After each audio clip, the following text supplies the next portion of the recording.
Hi, everyone, and thank you for having me here.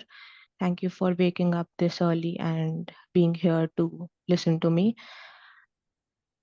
An average person has 60,000 thoughts per day, and a large portion of them are negative.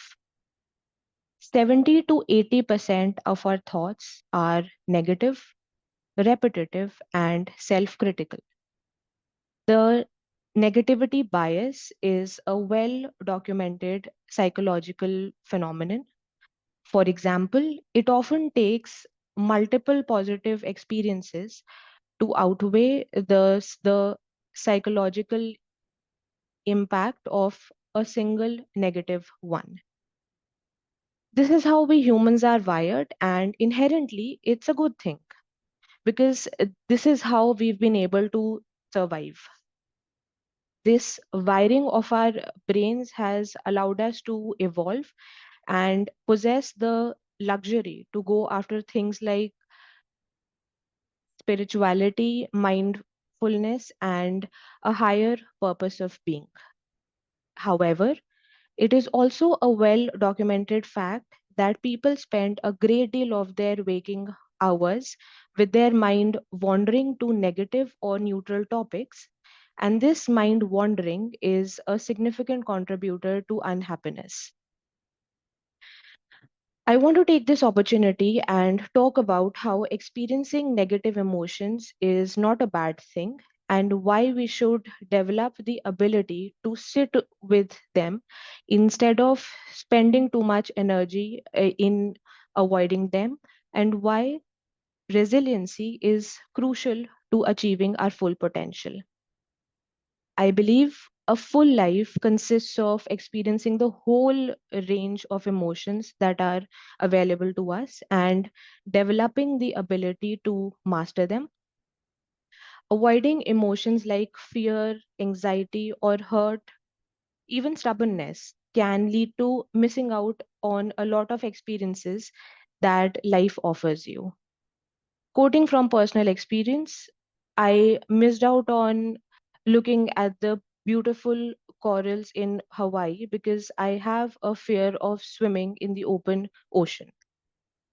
The journey of self improvement also starts with a negative feeling because you find yourself in a place where you think you need to improve means you see something that you don't like and want to work your way towards a happier place. I get anxious with public speaking. It's something that I don't like about myself and it makes me uncomfortable. It could even stop me from realizing my full potential professionally. So, what do I do? Do I run and avoid it or do I lean in? I have chosen to lean in, and why you should too. When we experience negative emotions, it calls for a response from within us, which, to put in simple terms, is like building the strongest wall to protect ourselves. That person made me angry. Let me give him the silent treatment and essentially wall myself off. My cousin and I had a fight. Let me be stubborn and hurt. Let's not talk for the next 5 years and essentially wall myself off. I get anxious about public speaking. Let's avoid all instances where I may be put on the spot and asked to speak and essentially wall myself off. More often than not, resilience looks like building the strongest wall, gritting our teeth and enduring hardship, being tough. But true resilience is far more fluid and more intelligent than that. It does not mean building the strongest wall. It means building a system that can absorb a shock, adapt to it, reconfigure itself to become more robust. A wall can crack, a system bends, learns, and evolves. It is antifragile. And it begins by identifying the emotion and breaking it down. Let me tell you how I did it. There are two things in life that I've avoided for the longest time. Well, as long as I could. One is making small talk, and the second is public speaking, both to my detriment. For the longest time, I tricked myself into thinking that making small talk is superfluous. Smart people don't need small talk. And public speaking, well, I'll avoid it till I can, and when the time comes, I'll be old enough to deal with it head on. Nobody tells you that joining the corporate workforce involves a great deal of small talk. It's an important social skill, and failing to engage can make people perceive you as anything from incompetent and complacent to outright arrogant. But could anyone blame me? I didn't know what to talk about, and it made me extremely uncomfortable. First came anxiety. Oh no, what should I say? I hope I do not say the wrong thing. Then came anger. I did not mean to say that. That person did not understand me at all. Or worse, nobody asked me anything. It was like I was not even there. Then comes hurt. Do I really lack this skill? Why can't I talk and connect like others do? Public speaking was a bigger beast. First came anxiety. What if I choke? What if I stutter on a particular word or a sentence that I can't avoid? I need to remind myself to breathe. Then came anger. I was not able to send the message across that my boss needed me to. I choked at this point. I ate up half of my words. Then comes hurt. It's worse when others call you out to work on your communication. You can literally feel your face heating up. And then, like any other human being, you tend to compound on that feeling, reliving those moments and coming up with what ifs. I did sit with those moments and emotions, but could not for the life of me figure out how to go about solving them. All this while avoiding any experience where I may have to relive them again. When it came to small talk, I did the bare minimum to get by. For public speaking, I consulted therapists and listened to TED Talks. But to my shocking discovery, I realized that these are things that nobody can fix for me.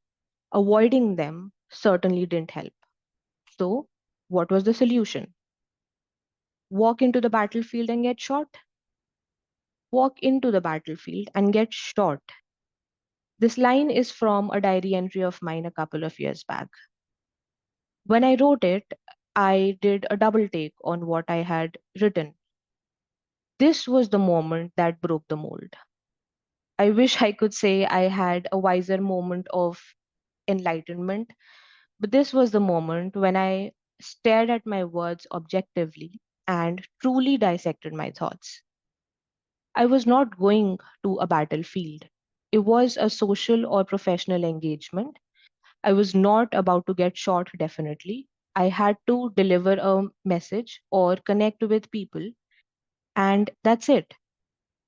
There was no need to start anticipating the anxiety or anger or hurt when I did not know how things were going to pan out. Let's engage and see how it turns out.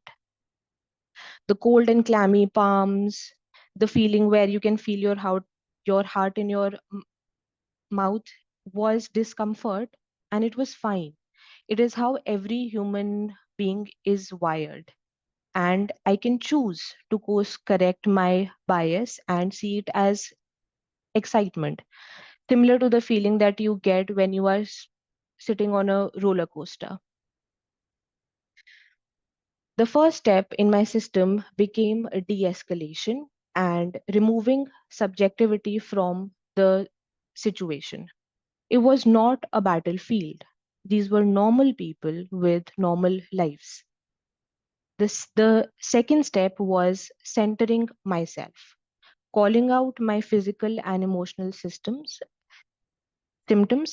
labeling them, and stopping there. The third step became preparedness. Talking about the weather and traffic with my colleagues was my starting point with small talk.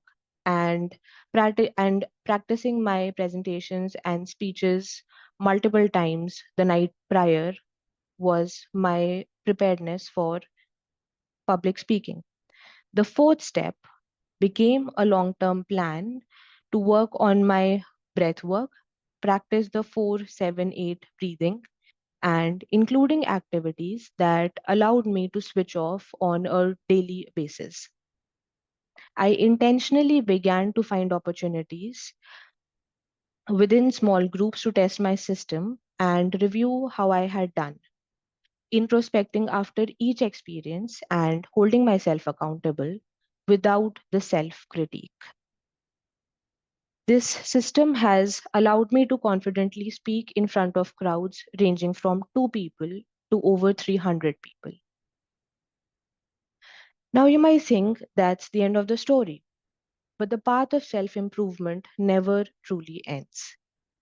It just leads to a higher ground. Now that speaking to a large crowd no longer paralyzes me, I've noticed a more subtle challenge: an intimate room filled with authority. The size of the audience isn't the issue anymore, it's the weight of their judgment. My next hurdle is no longer to just speak, but to speak with authentic authority. My mission now is to hone my craft to the point where my words don't just inform, but they influence and inspire, even those who hold the most power in the room. My strategy: throwing myself into diverse forums, studying speeches of world leaders, and refining every last detail of my tone and tempo. But it all started with me sitting, stewing, and giving body to my pain, anger, and hurt by putting them to paper and breaking them down piece by piece. I still feel the urge to run away seconds before I have to speak. The difference is now my system kicks in. I de escalate, I center myself, I trust my preparation. It's in those moments that resilience isn't a wall, it's a choice. It's the conscious decision to lean in. This choice has connected me with more people and opened professional doors that I never knew existed. Leaning in didn't just help me reach a higher potential, it helped me become a more authentic version of myself. So, as you leave here today, I want you to ask yourself these questions. What is that one battlefield in your own life that is actually just a room? What's that one emotion that you've been walling yourself off from that you could instead choose to sit in, break down, and walk through? Your path of most resilience is waiting. You just have to step and lean in. Thank you.